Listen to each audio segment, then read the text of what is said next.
Why were the gopis jealous of a simple bamboo flute? How many types of flutes Lord Krishna has? But here, the real mystery. What was so special about Lord Krishna's flute that even the gopis felt it was more fortunate than they were? Let's discover this beautiful secret from Śrīmad-Bhāgavatam and Nectar of Devotion. As per Nectar of Devotion, Lord Krishna has three flutes: Venu, Murali and Vamshi. Venu, a very small flute, no more than 6 inches long, featuring 6 holes on the body. Murali, about 18 inches long, with a hole at the end. 4 holes on the body, producing enchanting sound. Vamshi, about 15 inches long, with 9 holes on its body.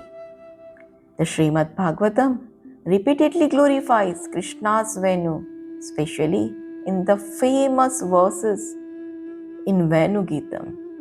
In Srimad-Bhagavatam 10.21.5, the Gopis described Krishna's entering Vrindavan while playing his flute and filling its hole with the nectar of his lips.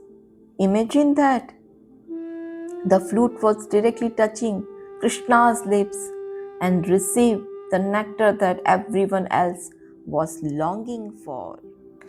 Why was Krishna's flute so special? The flute itself was just a piece of bamboo. It had no beautiful voice of its own. It was simple hollow. But when Krishna placed it against his lips, the entire world became enchanted.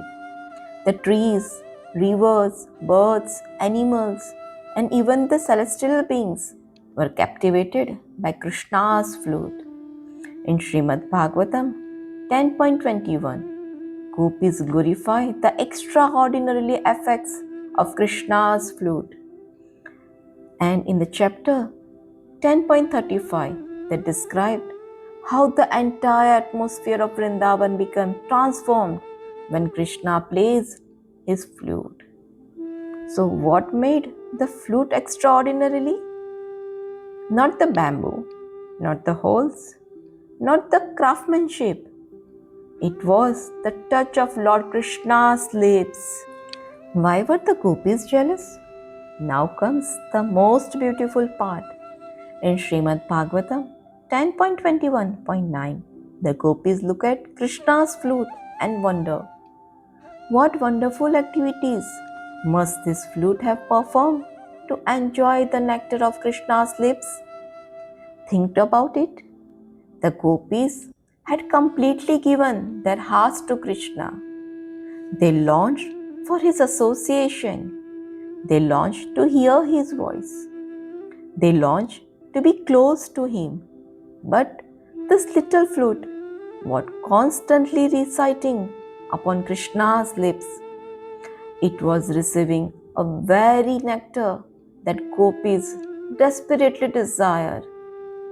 So the gopis lovingly complained, "What a great fortune does this flute possess?" It was not ordinarily jealousy. It was transcendental, love-filled jealousy. This so-called jealousy actually reveals the depth of their love for Krishna. Krishna's flute teaches us one of the deepest lessons of Bhakti. When we become empty of ego and surrender ourselves completely to Lord Krishna, He can make us an instrument of His divine will. The flute seems to say, I have nothing of my own.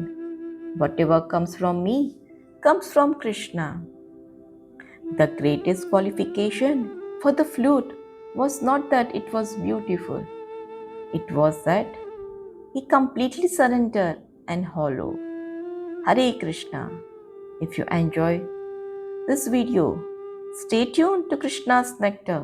Like, share and subscribe for more beautiful stories and teachings from Srimad Bhagavatam and Bhagavad Gita.